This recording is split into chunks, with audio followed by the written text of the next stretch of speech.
ہم نے روندا ہے بیابانوں کو صحراؤں کو، ہم جو بڑھتے ہیں تو بڑھتے ہی چلے جاتے ہیں، ہم سے واقف ہے یہ دریا یہ سمندر یہ پہاڑ، ہم نئے رنگ سے تاریخ کو دہراتے ہیں، اور اے وطن تو نے پکارا تو لہو کھول اٹھا، اے وطن تو نے پکارا تو لہو کھول اٹھا، تیرے بچے تیرے جاباز چلے آتے ہیں۔ شروع کرتا ہوں اللہ کے بابرکت نام سے جو بڑا مہربان نہایت رحم کرنے والا ہے۔ آج مجھے جس موضوع پر تقریر کرنے کا موقع ملا ہے وہ ہے ہم آزاد ہے۔ جناب اعلیٰ اس طرف سے مقرر آیا اور پاکستان کے بارے میں بڑی بری باتیں کر کے گیا، تو میں انہیں ایک معصومانہ مشورہ دیتا ہوں کہ برائے مہربانی اپنا بوڑھیا بستر اٹھا کے کسی ایسے ملک چلے جاؤ کہ جو آزاد ہے، کیونکہ پاکستان تو آزاد نہیں ان کے خیال میں۔ جناب اعلیٰ کی طرف بڑھتے ہیں کہ قرارداد ہم آزاد ہے، میں اس کی بھرپور حمایت کرتا ہوں،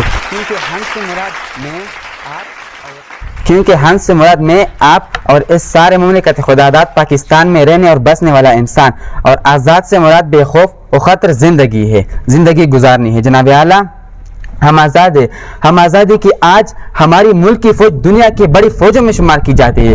ہم آزاد ہے کیونکہ ہم نے رد الفساد اور آپریشن ضرب عضب کی صورت میں دشمن کو منہ توڑ جواب دیا، اور یہ بتایا کہ اس وطن کی طرف میری آنکھ سے دیکھنے والی کی آنکھ پھوڑ ڈالیں گے۔ جناب اعلیٰ اگر سبزی بیچنے والے کے بچے انٹر میں پہلی پوزیشن لیتے ہیں تو اس کا مطلب ہے کہ ہم آزاد ہے۔ جناب اعلیٰ ہم آزاد ہے کیونکہ امن سے پیک جیسے عظیم منصوبے کی صورت میں دنیا کے سامنے مثال قائم کر دی۔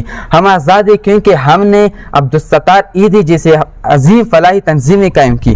ہماری عدلیہ آزاد ہے جس نے بڑے بڑے سیاستدانوں کو سزائیں دی، ہماری عدلیہ آزاد ہے جس نے بڑے حکمرانوں کو نااہلی کی سزائیں دی اور اسے اپنے گھر کا راستہ دکھا دیا، اور یہ ثابت کیا کہ ہم آزاد ہے، ہم آزاد ہے، ہم آزاد ہے۔ یوں دی ہمیں آزادی تو دنیا ہوئی ہے راہ، اے قائد اعظم تیرا احسان ہے احسان۔ والسلام۔